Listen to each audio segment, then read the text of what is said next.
Самый масштабный за всю историю туркменских шахмат турнир завершился сегодня в Ашхабадской шахматно-шашечной школе. 310 детей в возрасте от 6 до 12 лет разыграли призовые места в категориях до 8, 10 и 12 лет. Напомним, что этот турнир стартовал 29 января текущего года в вышеуказанной спецшколе столицы.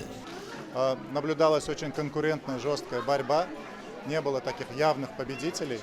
Во всех возрастных категориях до последнего тура, до последних игр шла ожесточенная борьба. Дети не хотели уступать лидерские позиции.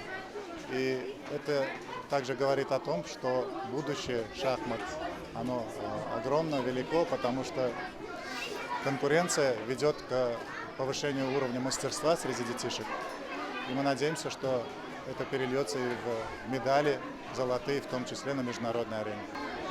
Мы благодарим уважаемого президента Туркменистана Гахрамана Аркадага за то, что создают такие условия замечательные для проведения таких соревнований для детей. И по шахмату замечательная шахматная школа, где созданы все условия для проведения таких соревнований на высоком уровне. Также впервые юные национальные чемпионы были определены сразу в 3 видах шахмат – классических, рапиде и блице.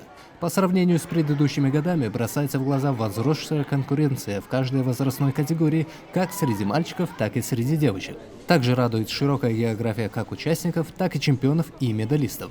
Среди чемпионов представлены воспитанники Либабской, Марийской, Ашхабадской и Дашгузской шахматных школ. Первенство среди кадетов, как и ожидалось, оказалось очень захватывающим. Я получил первое место по рапиду. Было сложно, но я старался. Мне 8 лет. Я старался и добился своего шанса. 3 раза я ходил в Ашхабад и первый раз первое место занял местом. И я желаю еще, чтобы я выиграл, победил. А уже завтра, 4 февраля, в Ашхабадской шахматно-шашечной школе стартует первенство страны среди юношей и девушек в возрастных категориях до 14, 16 и 18 лет. Шасане Мередова, Али Бегиев, Мухаммед Разалиев и Азади Бердыклычев, Туркменистан, новостной портал.